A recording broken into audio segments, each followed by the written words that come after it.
Moin. Heute ist der vorerst letzte Teil von meinem Arpeggio Workout und zwar wollen wir uns in dieser Folge mit den Major 7 Arpeggios auseinandersetzen. Und zwar machen wir es genauso wie in den letzten beiden Folgen. Wir nehmen uns wieder 2 Fingersätze für das Arpeggio, kombinieren diese und spielen diese dann durch alle 12 Tonarten.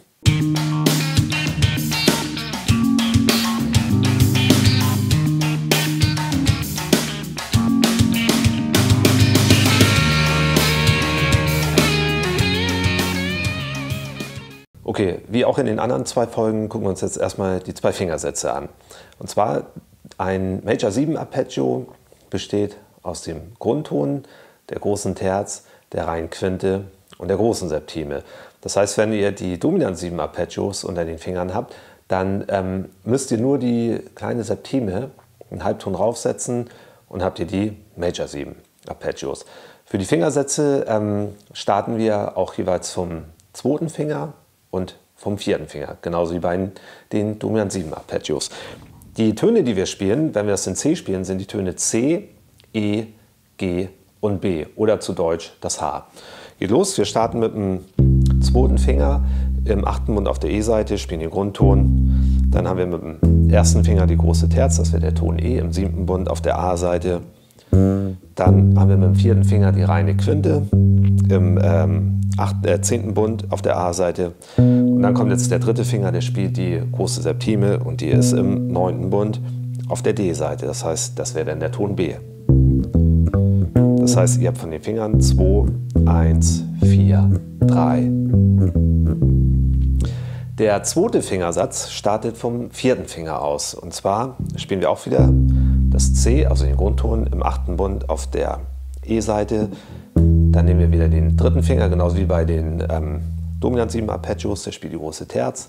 Dann haben wir die reine Quinte mit dem 1. Finger im 5. Bund auf der D-Seite. Und dann müsst ihr einen Lagenwechsel machen. Und zwar müsst ihr die große Septime erwischen, das heißt, ihr müsst einen Positionswechsel machen und mit dem 4. Finger ins 9. Bund kommt. Da habt ihr dann die große Septime.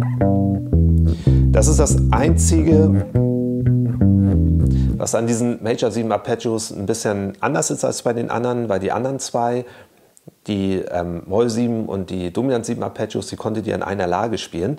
Und hier müsst ihr jetzt bei dem Fingersatz vom 2. Finger, bleibt euch nichts anderes übrig, als hier einen kleinen Lagenwechsel zu machen. Und das solltet ihr erstmal versuchen, in die Finger zu bekommen. Kommen wir mal zum nächsten Schritt, und zwar der eigentlichen Übung. Und zwar wollen wir jetzt beide Fingersätze nehmen und die miteinander kombinieren. Fangen wir an in C. Die Töne wären, wie schon erwähnt, C, E, G und B. Das heißt, wir spielen den 1. Fingersatz, also C, E, G und B, also bis zur großen Septime. Und dann spielen wir den Grundton, also das C, nicht im 10. Bund auf der D-Seite, wie es eigentlich naheliegend wäre, sondern wir gehen eine Seite tiefer auf die A-Seite und gehen 1, 2, 3, 4, 5 Bünde höher. Das heißt im 15. Bund, spielen da den Grundton, aber mit dem 4. Finger, weil wir jetzt in den 2. Fingersatz wechseln. Dann spielen wir den 3. Finger, 1. Finger, 4. Finger. Dann geht es wieder zurück, also sprich große Septime, Quinte, große Terz, Grundton. Jetzt spielen wir die große Septime nicht im 14. Bund auf der A-Seite, sondern wechseln wieder in den 1. Fingersatz, also sprich ins 9. Bund, nehmen da den 3. Finger, weil der 3. Finger die große Septime spielt in dem Fingersatz. Dann kommt der 4. Finger auf die reine Quinte, dann spielen wir die große Terz und dann wieder den Grundton.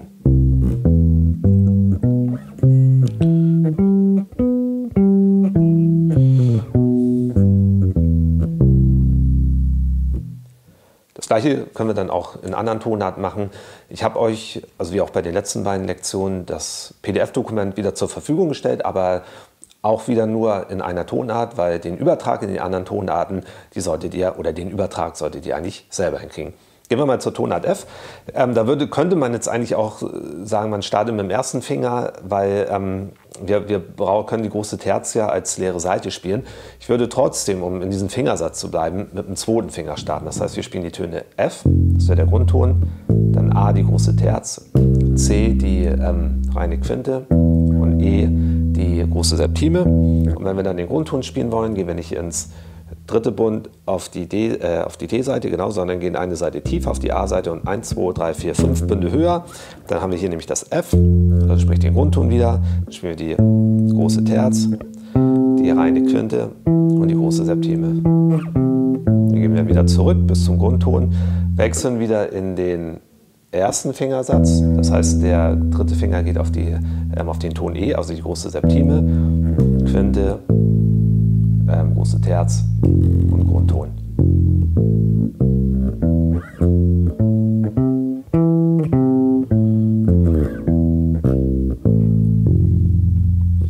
Und nochmal eine Tonart zusätzlich, und zwar B-Flat. Da würden wir dann im 6. Bund starten. Und zwar habt ihr dann die Töne B-Flat, dann habt ihr das D, das F und das A. Und dann den nächsten Grundton spielen wir wieder auf der A-Seite, also nicht auf der D-Seite, sondern auf der A-Seite, gehen dann ins 13. Bund, spielen auf der Grundton, große Terz, reine Quinte, große Septime, also sprich hier das A, dann geht es hier zum F, zum D, B-Flat und dann wieder zurück in den ersten Fingersatz mit dem dritten Finger und habt ihr hier B-Flat.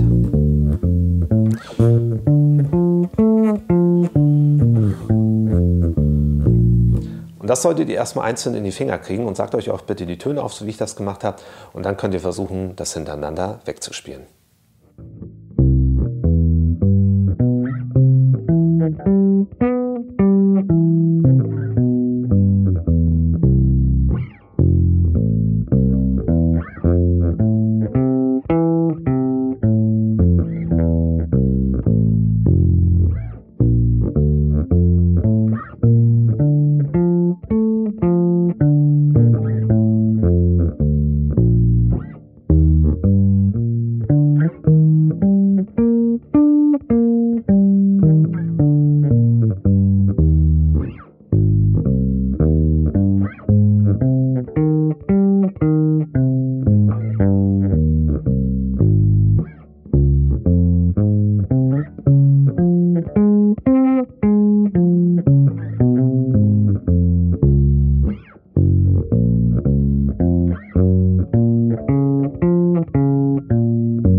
Abschließend wieder ein paar Tipps zum Üben. Und zwar würde ich, wie auch in den letzten 2 Folgen, erstmal gucken, dass ihr die beiden Fingersätze erstmal in die Finger bekommt.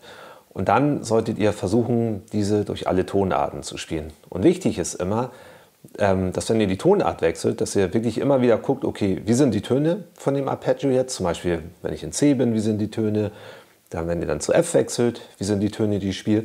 Und ihr solltet euch immer auch wieder klar machen, welche Intervalle ihr unter den Fingern habt. Weil man muss ganz ehrlich sagen, das hatte ich auch schon in den letzten beiden Folgen erwähnt, die Fingersätze, die sind ja immer gleich.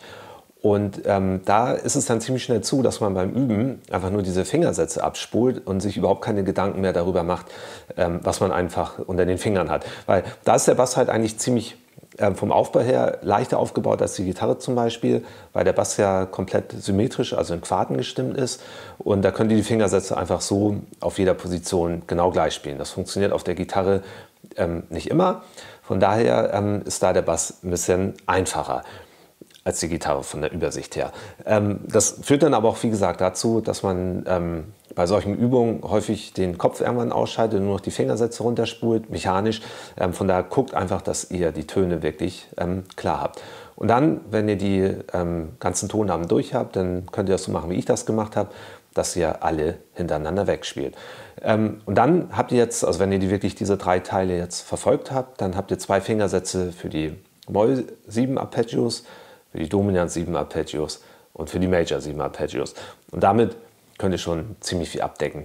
Und der nächste Schritt ist dann einfach zu gucken, dass, wenn ihr diese Sachen in den Fingern habt, dass ihr anfangt damit Musik zu machen. Zum Beispiel könntet ihr jetzt sagen, ich nehme einen Song mit Major 7 Akkorden und meinetwegen der Song Havona von Weather Report. Da sind in dem einen Teil ziemlich viele Major 7 Akkorde. Da könntet ihr zum Beispiel gucken, dass ihr da eine Basslinie drüber schreibt oder vielleicht ein Solo. Wichtig ist einfach, dass ihr diese Sachen, die ihr lernt, versucht anzuwenden. Und Anwendung ist im Prinzip, dass man damit Musik macht. Gut, alles klar. Dann hoffe ich mal, euch hat das Spaß gemacht, dieser kleine Workshop. Und wenn ihr Fragen haben solltet, dann natürlich gerne in den Kommentaren posten. Wenn nicht, ist auch okay. Dann sehe ich euch nächste Woche zu einer neuen Lektion. Bis dahin, ciao.